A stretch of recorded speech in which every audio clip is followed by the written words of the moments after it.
Graças a paz, irmãos. Abra sua Bíblia, por gentileza, livro de Juízes, capítulo 6, verso 14. Enquanto você localiza essa porção extraordinária das Escrituras, deixa eu tomar alguns instantes para agradecer aqui a Deus. Deus é bom, né? Deus é bom, a sua misericórdia dura para tudo sempre.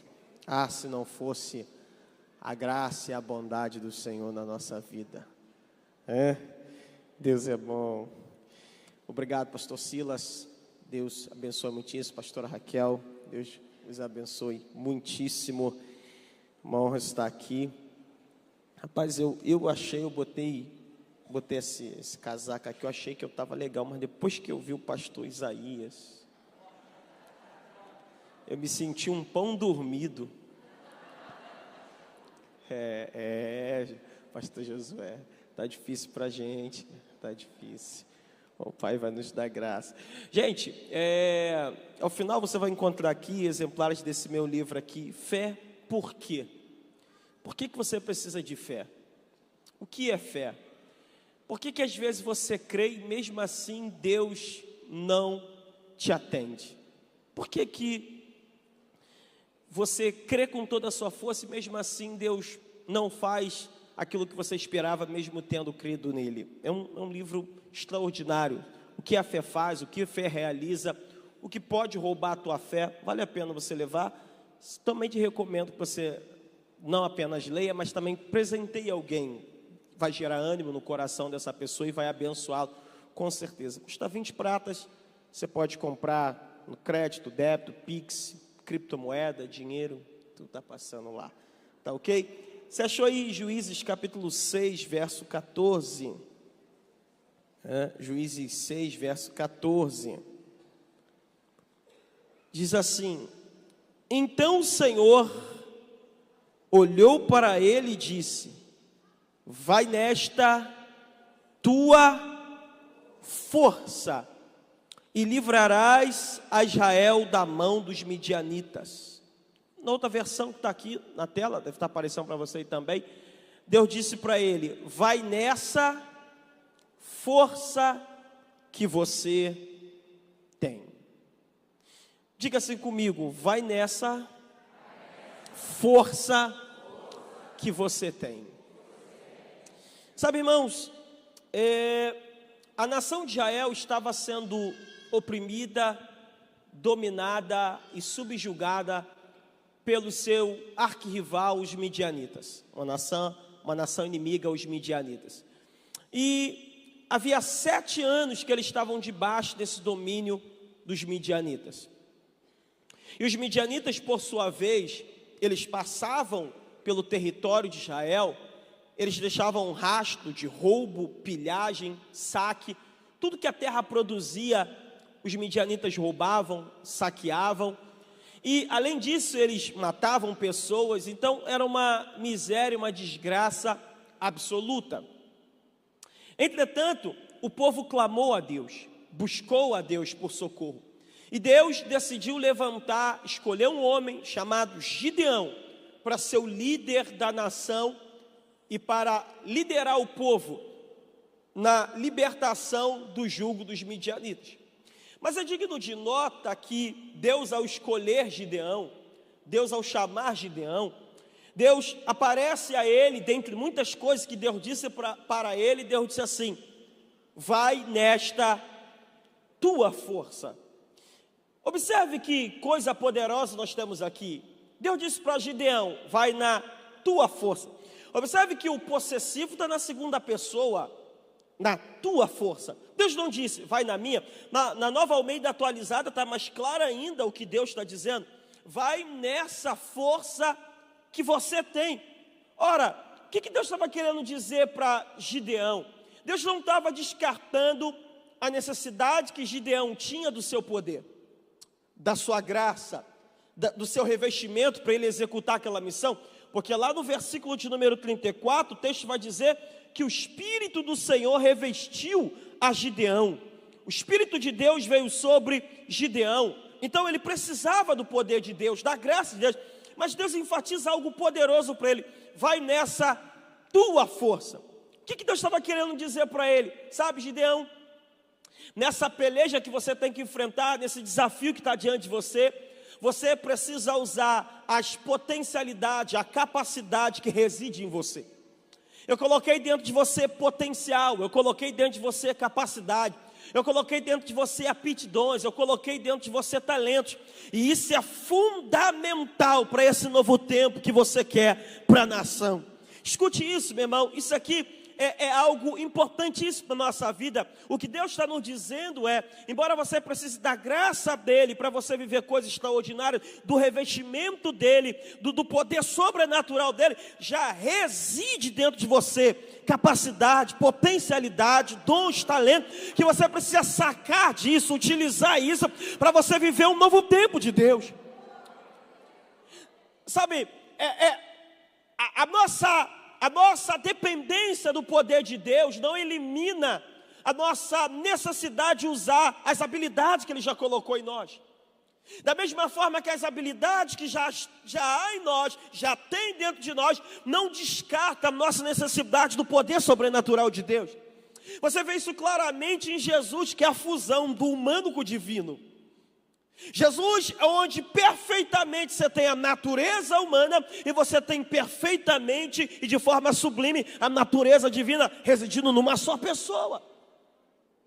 Escuta o que Salomão diz. Salomão diz assim: o espírito do homem aliviará a sua enfermidade, mas o espírito abatido quem o levantará. Sabe o que Salomão está dizendo? Existem coisas que não é o poder de Deus que vai resolver. É a tua força interna que precisa ser utilizada. Deus já colocou dentro de você. E eu vim aqui nessa noite despertar você, animar você, encorajar você a utilizar a capacidade que já há em você. Já existe dons em você, tem potencial em você, tem sonho em você, tem habilidade, residindo tesouros em você. E Deus quer que você utilize tudo isso para você viver tudo aquilo que Ele tem para a sua vida. Você crê nessa palavra? Pensar de forma contrária é você desvalorizar o que Deus já colocou dentro de você. Por isso Deus disse para Gideão: vai nessa tua força, porque afinal de contas essa força que ele tinha veio de onde? De Deus. Tiago 1, verso 17 diz que todo dom perfeito e toda boa dádiva vem descendo do alto, do Pai das luzes, em que não há mudança nem sombra de variação. Não há nada que você tenha que não venha de Deus. Não há nada que você possua que não seja o próprio Deus que te entregou. E Deus quer usar isso para você viver um tempo extraordinário na sua vida. Você pode dar um brado de vitória, um aplauso a Deus por isso?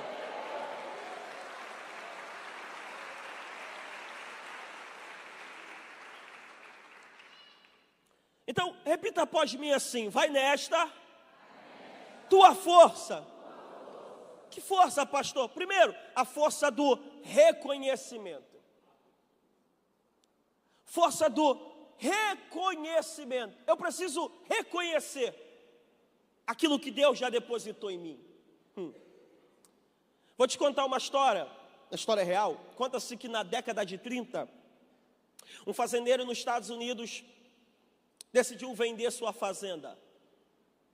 E ele vendeu sua fazenda por um valor irrisório pelo que ela valia ou iria vir a valer. Tempo depois, o proprietário que comprou aquela fazenda descobriu que naquele solo embaixo era petróleo para tudo que é lado. Então aquela fazenda, isso é uma história real, tornou-se uma das terras mais valiosas do Texas. Conta essa história que o antigo dono da fazenda, quando descobriu que o novo proprietário descobriu o petróleo naquela fazenda, ele teve um ataque do coração e morreu. De desgosto por ter vendido algo tão valioso por um preço tão irrisório.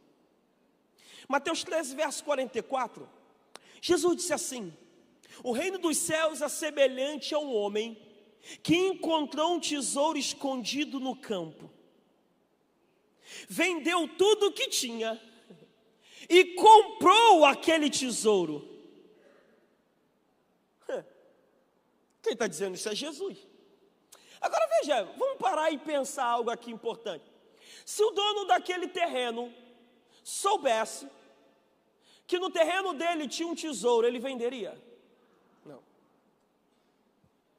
Segundo, se o dono daquele terreno soubesse que no campo dele, no terreno dele, tinha um tesouro, ainda que ele vendesse, venderia pelo valor que ele vendeu? Óbvio que não.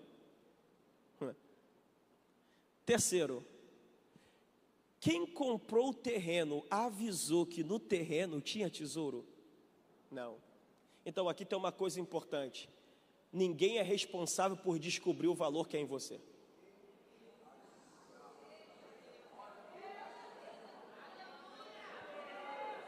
Ninguém é responsável por descobrir o tesouro que reside dentro de você.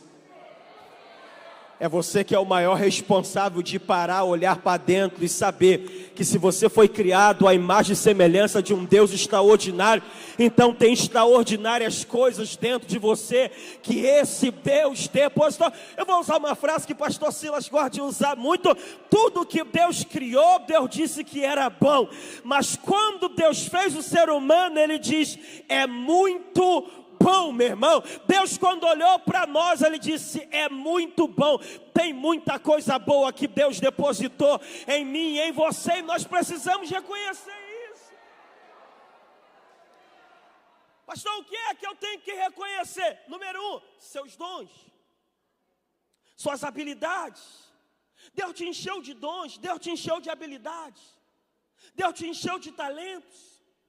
E você precisa gastar tempo procurando isso, entendendo isso, descobrindo isso, trabalhando em cima disso. Por quê, pastor? O dom que Deus te deu é um instrumento que Deus vai usar para te levar ao lugar que Ele te prometeu. Deus não te daria uma habilidade, um talento que não te conduziria para aquilo que Ele tem para a sua vida. Deus te deu teus dons de acordo com o propósito dele para a sua vida. Jeremias capítulo 1, Deus disse para Jeremias, antes que te formasse no ventre da tua mãe eu te conheci, e antes que saísse da madre eu te santifiquei, e as nações te dei por profeta.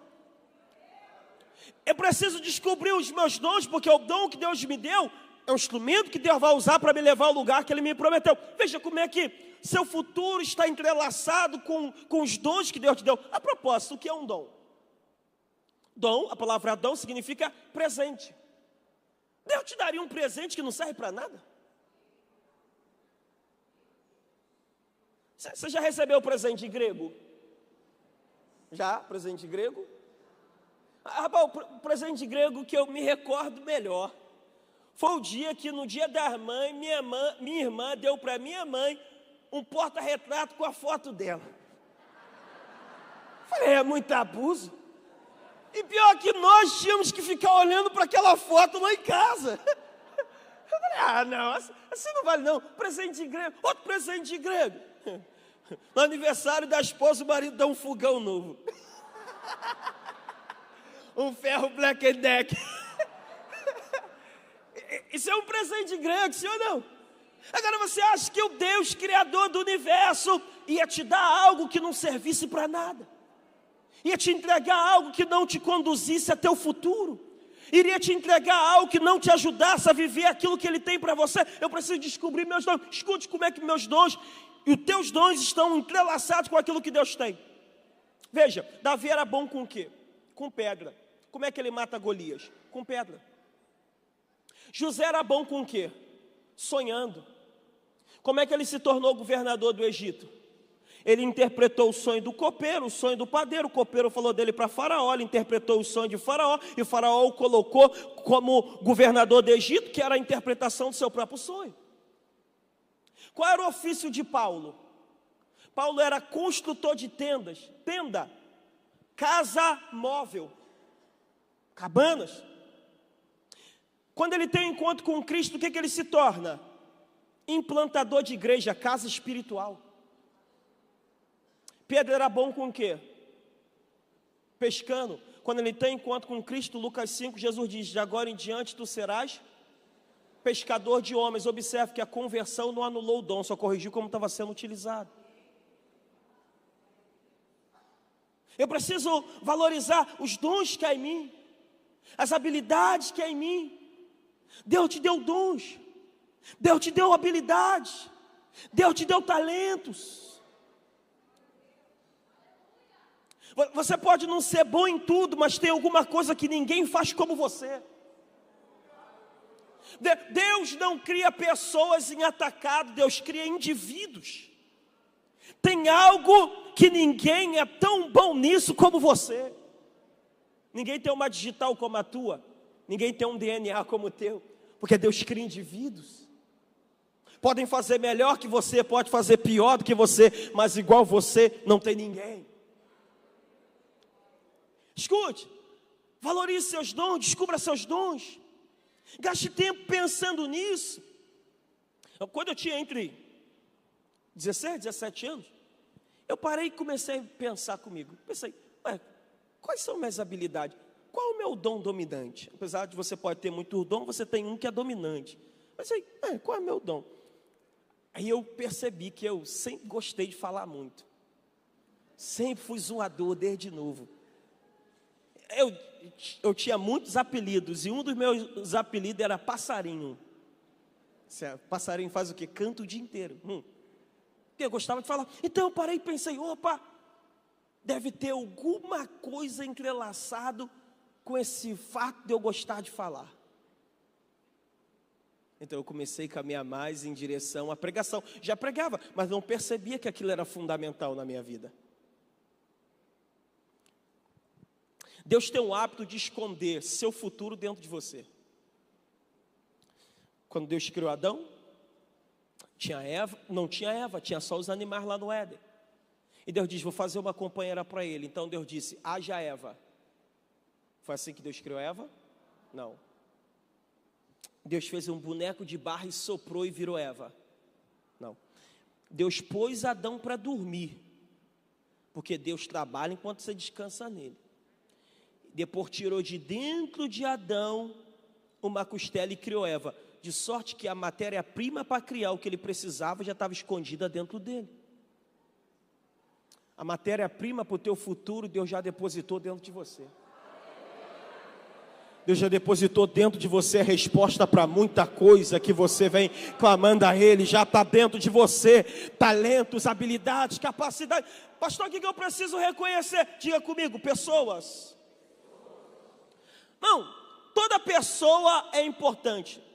Por uma razão, sim, o ser humano foi criado à imagem de Deus. Toda pessoa é importante, mas nem toda pessoa é especial para você. Você tem apenas 24 horas por dia. Se você achar que todo mundo é especial para você, você vai dar tempo à pessoa errada. Então, pastor, o que é uma pessoa especial para mim? É aquela pessoa cuja vida está entrelaçada com o meu objetivo de vida e com o meu propósito. É só você pegar quem era Arão antes de Moisés e o que ele se tornou depois de Moisés. Quem era Paulo antes de Barnabé, o que ele se tornou depois de Barnabé. O que era Timóteo antes de Paulo passar por Listra e Derbe. Quando Paulo passa por ali, a vida dele muda. Existem pessoas que na verdade elas são de fato um presente de Deus para você chegar naquilo que Deus tem para a sua vida. Como certa feita disse Mike Murdock, Dr. Mike Murdock, quando Deus quer te proteger, Ele tira a gente da tua vida. Quando Deus quer te abençoar, Ele bota alguém na tua vida. A minha oração é que nesse segundo semestre, Deus passe a vassoura de fogo e arranque um monte de pessoa ruim da sua vida, mas que Ele possa trazer muita gente boa que vai ajudar você a viver seus objetivos.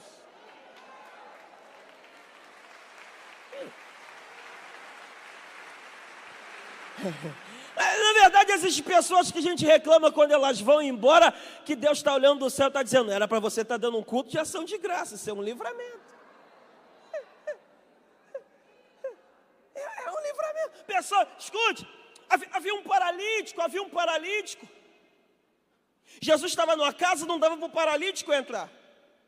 Mas ele tinha 4 amigos que o desceram pelo telhado. E o texto diz, vendo-lhes a fé. Não foi a fé do paralítico, foi a fé dos amigos dele. Sabia que tem bênçãos que acontecem na nossa vida, milagres, coisas extraordinárias, que às vezes não tem a ver conosco, tem a ver com a fé de gente abençoada que Deus coloca no nosso caminho. Gente que nos conecta ao nosso destino, gente que nos conecta ao nosso propósito. Você conhece a história lá da mulher que foi atrás do profeta porque os credores queriam tomar o filho dela? Mas deixa eu voltar aqui porque tem gente nova na igreja também. Tinha uma mulher. Essa mulher naquela época, a dívida levava à prisão. E para pagar a dívida, vendia como escravo, membro da família, tinha que pagar a dívida de algum jeito. E essa mulher, viúva, foi atrás do profeta. O credor veio tomar meus filhos para levar como escravo por causa da dívida. O profeta falou: o que você tem? Ela disse: tenho nada. Ele disse: nada? Deu ruim. Não, tem um pouquinho de azeite lá em casa. Não, peraí, tem um pouquinho de azeite? Tem. Então você vai fazer o seguinte: você vai pegar o azeite, você vai pedir vasilhas emprestadas, muitas, não poucas, pede aí seus vizinhos, você vai fechar a porta com você e seus filhos e vai começar a derramar azeite. E ela fez, e começou a multiplicar o azeite. Pai, bota o menino, traz outra, multiplicou, traz outra, multiplicou, traz outra, multiplicou, e vai derramando. Do pouquinho que ela tinha, Deus foi multiplicando. Daqui a pouco ela disse para o filho: e aí, como é que está? Tem muito azeite, mãe, traz outra, traz outra. Daqui a pouco a mãe falou: traz outra vasilha. Ele diz: acabou a vasilha. Quando acabou a vasilha, o que aconteceu com o azeite? Parou. Significando que o azeite não acabou, o azeite parou. Se tivesse mais vasilhas, tinha mais azeite. Isso significa que o que multiplicava o azeite era o poder de Deus, mas a quantidade de azeite que ela teria era proporcional às. Então significa que o tamanho do milagre dela também era proporcional à quantidade de pessoas que ela conhecia para pedir vasilha emprestada. Tem milagre que não é Deus que decide o tamanho dele. Tem milagre que é decidido por outros fatores.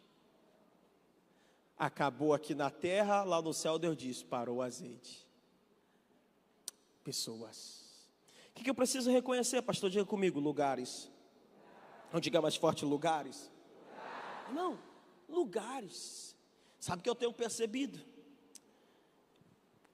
Quando você está no lugar que Deus te quer, o que Deus quer para você te encontra.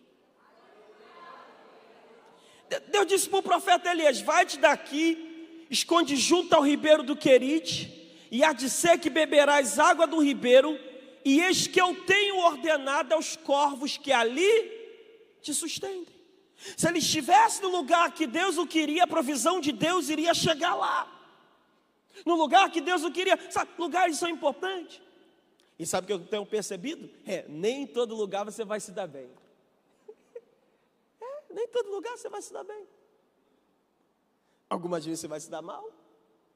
Escute, Atos capítulo 16, verso 6, diz a Bíblia que Paulo, passando pela Frígia e pela província da Galácia, foi impedido pelo Espírito de anunciar a palavra na Ásia. Paulo queria ir em direção à Ásia. O Espírito Santo disse, e depois vai dar uma visão para Paulo: passa a Macedônia e ajuda-nos. Então Deus mandou Paulo sentido Europa.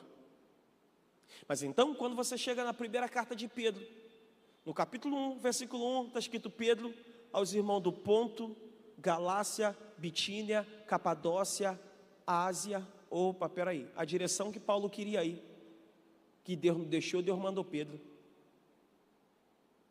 Mas para onde Paulo foi, Pedro também não foi. O que significa isso? Tem lugar que os outros vão e tu não vai.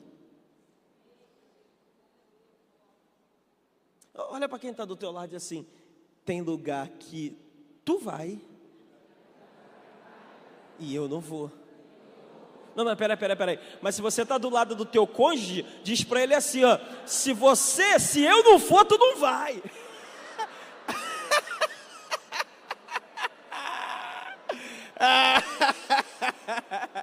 Vamos voltar aqui de novo.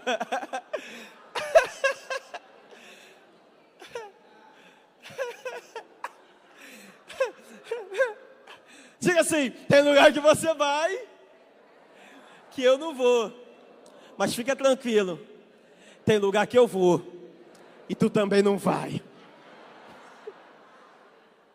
Lugares estratégicos, lugares especiais, eu preciso reconhecer. Vai nessa tua força. Que força, pastor? Diga comigo: a força da disciplina e do esforço. Irmão, o cara estava malhando trigo no lagar. Não era mole, porque o lugar de malhar trigo é na eira, não no lagar. Ele estava malhando trigo no lugar inadequado, mas porque ele era obrigado a fazer isso para salvar o trigo dos midianitas, no lugar escondido. Então vai nessa tua força. Que força, pastor? A força do esforço, da dedicação. Tem coisas que você não gosta, eu também não gosto. Tem coisas que dá preguiça, é verdade. Mas não tem jeito, tu vai ter que fazer. Como nosso pastor nos ensina, Deus não vai fazer por nós o que nós temos que fazer. Ou tu acha que você vai gabaritar como na prova? Vai botar a mão e vai falar, está gabaritado em nome de Jesus. Fica esperando para ver se vai. Esforço, dedicação. O que nós temos aqui? Vai nessa tua força. Que força, pastor? Força da perseverança. Tem 7 anos que os midianitas estão na terra e ele está lá malhando trigo para salvar, se esforçando, perseverança. Eu sei que às vezes dá vontade de desistir. Irmão, o meio do ano é interessante, sabe por quê? Você já perdeu a empolgação do início. No início está todo... Eu nunca vi nenhum corredor na maratona desanimar no início. Você já viu? O cara na corrida, ele... vou não. Não tem. O início te anima e o final te anima, porque você está vendo a linha de chegada. Mas o problema é no meio. Por isso que Abacuque vai dizer em Abacuque 3, ele vai dizer o seguinte: ouvi, Senhor, a tua palavra e temi. Aviva, ó Senhor, a tua obra no meio dos anos. No meio dos anos a notifica na ira, lembra, te dá misericórdia. Você está no meio, mas no meio tem renovo de Deus para a tua vida. No meio tem ânimo de Deus para a sua casa. No meio tem renovo de Deus para o seu negócio. Tem renovo de Deus, perseverança. Se você não desistir, as coisas vão começar a mudar para você. Você sabe como é que surgiu a Avon? Sabe como é que surgiu a Avon? David McConnell, ele era um vendedor. E ele vendia livro de porta em porta. A maioria dos seus clientes eram mulheres. E ele ia vendendo. Que é um livro. E ele dava de brinde uma amostra de perfume. Conta a história que um dia ele passou numa casa de uma mulher para vender o livro.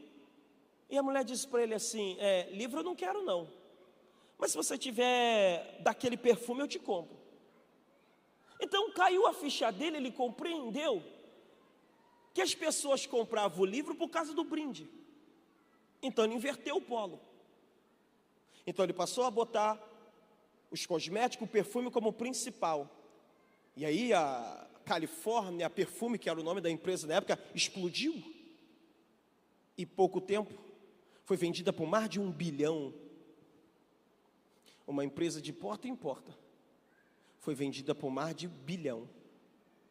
Porque aquele cara perseverou. Eu tenho uma palavra para você. Está quase chegando o tempo da virada. Não jogue a toalha. Você veio até aqui, continua remando, continua empurrando, continua orando, continua fazendo campanha, continua batendo, meu irmão. Tem fatores desconhecidos que você não sabe. E se você tentar mais um pouquinho, Deus vai te surpreender ali na frente com coisas extraordinárias. Vai nessa tua força. Vai nessa tua força. Persevere.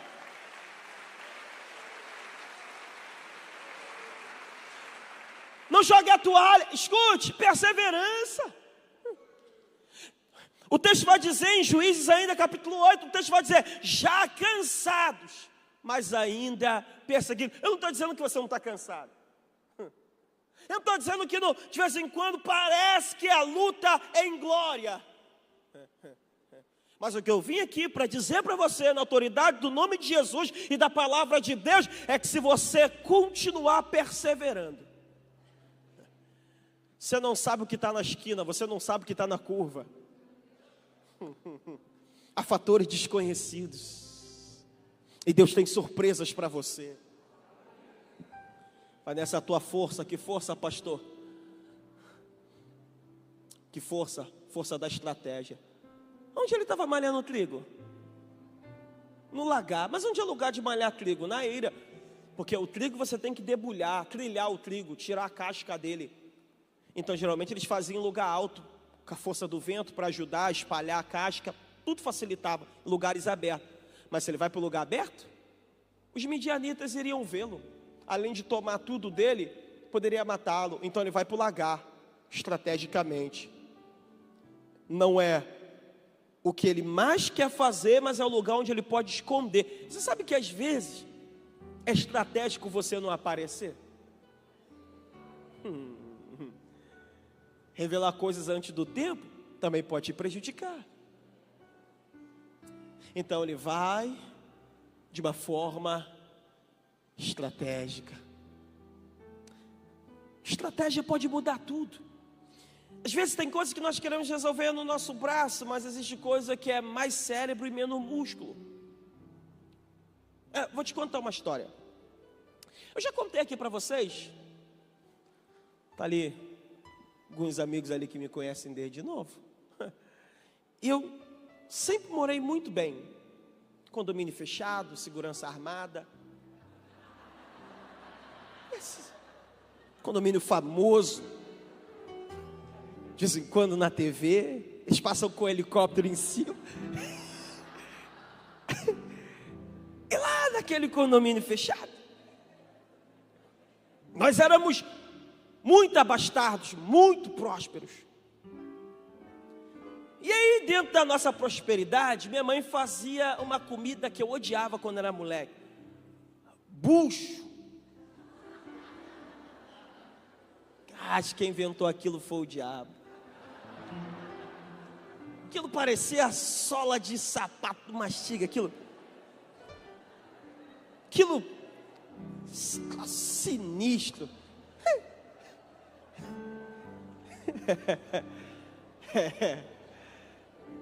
Aí, você está lembrando, né? E fazia isso, era o que tinha de opção. Aí, eu odiava comer aquilo. Para não dizer que eu não odiava, eu gostava do gostinho do caldo com a batata. No máximo. Mas mastigar aquilo era horrível. Aí eu cresci. Me deu vontade de comer bucho. Fui no mercado. Cheguei no mercado, estou caçando bucho, nada de achar bucho. Cheguei pro cara da Ilha do Salgado. Falei assim: amigo, tem bucho aí não? Ele disse: tem. Eu falei: cara, já andei para lá e para cá, não vi. Ele falou: tem, não chama-se bucho não, chama-se dobradinha. Dobradinha. Dobradinha. Fui lá no achar a tal dobradinha vulgo bucho. Quando eu fui ver o preço, eu quase caí para trás. Falei: cara, olha o preço disso, cara. Nós comemos isso porque éramos miseráveis. Agora nem os miseráveis podem comer isso. Está caro demais, cara. É verdade, vai lá no mercado para você ver se eu estou mentindo. Vai lá. Eu ia falar um negócio, mas deixa eu falar.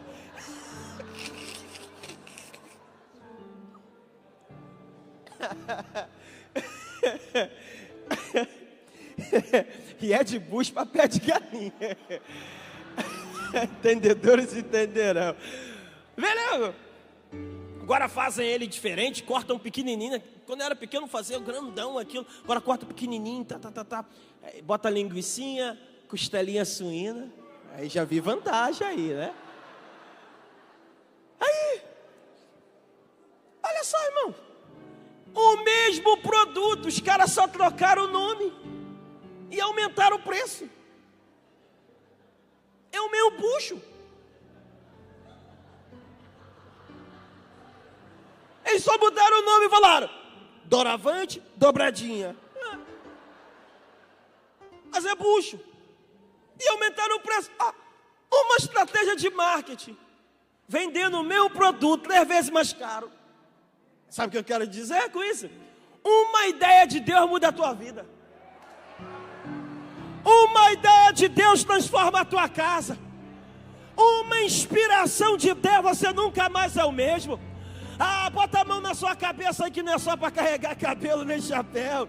Eu quero declarar em nome de Jesus que Deus vai te dar uma ideia que vai mudar a tua história. Algo que ninguém viu, algo que ninguém notou, algo que vai mudar para sempre a tua história e a história da tua família. Vai nessa tua força. Aleluia! Glória! Aleluia! Uou, deixa eu terminar. Vai nessa tua força. Que força, pastor? Força da autoimagem positiva. Que é isso, pastor? Deus apareceu para ele e disse assim no versículo 12: varão valoroso, o Senhor é contigo. Aí ele: se o Senhor é conosco, porque tudo isso nos sobreveio. Aí Deus estava muito longânimo nesse dia, como ele é. Deus aparece para ele no verso 14 e diz assim: vai nesta tua força. Ele responde para Deus: a minha família é a mais pobre em Manassés, e eu sou o menor na casa do meu pai. Irmão, Deus está animando o cara: você é valoroso, você tem força. Aí ele: eu? Aí Deus disse: ele: não, minha família é a mais pobre. Quem disse que Deus consulta teu passado para definir teu futuro? Eu li um comentário que diz o seguinte: Deus aceita os homens como eles são e faz dele o que eles não são. Escute, Deus diz para ele: vai nessa tua força. Ele: não, a minha casa é menor. Agora, sabe o que é o mais interessante? É que lá no capítulo 8, quando ele captura os príncipes dos midianitas, ele vai fazer uma pergunta para os príncipes dos midianitas. Verso de número 18, diz assim: que homens eram os que mataste em Tabor? Tabor, uma montanha de Israel. Eles disseram: como és tu? Assim eram eles, cada um parecia filho de rei. Aí ele vai dizer: meus irmãos eram. Ele pergunta para os príncipes dos midianitas quando ele captura: como é que eram os homens que vocês mataram? Os príncipes dos midianitas assim: parecia contigo, eles tinham cara de filho de rei. Deus dizia para ele: você é forte. Os inimigos olhavam para ele e diziam: você parece filho de rei. Só que ele olhava para si e dizia: eu não sou ninguém.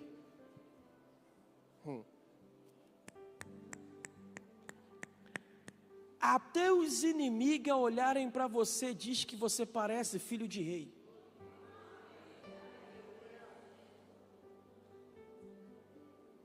De onde é que você tirou essa história de olhar para si e dizer que não é nada? Nós não somos nada diante de Deus. Nós não somos nada diante do onipotente. Sem Ele, como Jesus disse, nada podemos fazer. Agora, à medida que Ele nos fez feitura sua, imagem e semelhança, coroa da criação, povo adquirido, nação santa, sacerdócio real, povo de propriedade exclusiva, mais do que vencedores em Cristo Jesus. Ei, meu irmão, você precisa descobrir sua real identidade em Deus. Você precisa descobrir sua real identidade. O que Deus fez você ser. Escute, você não é o que aconteceu contigo, você não é o que te disseram, você não é o que falaram, você é o que Deus diz que você é. Jesus disse para Pedro: quem diz os homens que eu sou? Uns Elias, outros João Batista, ou algum dos profetas. Isso perguntando aos discípulos. Ele disse: e vocês? O que vocês dizem? Pedro diz: tu és o Cristo, o Filho do Deus vivo. Oh, não foi carne nem sangue que te revelou, mas o meu Pai que está no céu. O que que Jesus me ensina? Eu não sou o que os outros pensam que eu sou. Eu não sou o que os outros falam que eu sou. Eu sou aquilo que Deus diz que eu sou. Você é o que Deus diz que você é. Você é abençoado, você é vencedor, você é bênção de Deus. Deus te escolheu para ser uma bênção nesse mundo. Você pode olhar para alguém que está do teu lado e dizer: você é especial. Você custou o sangue do Filho de Deus. Espírito Santo habita em você. Você faz parte da igreja. Teu nome está escrito no livro da vida. Breve Jesus vem para te buscar. Você é sal, você é luz, você é pedra, você é coluna. Deus tem te abençoado. Você é especial. Se você crê nessa palavra, dê um brado bem forte e aplaude ao Eterno aqui. Aleluia! Aleluia! Aleluia! Olha para esse crente que está do teu lado e diga assim, ó: aproveita para bater foto comigo hoje, porque depois vai ficar difícil. Eu descobri quem eu sou em Cristo, eu descobri quem eu sou nele, eu descobri o que ele me venceu.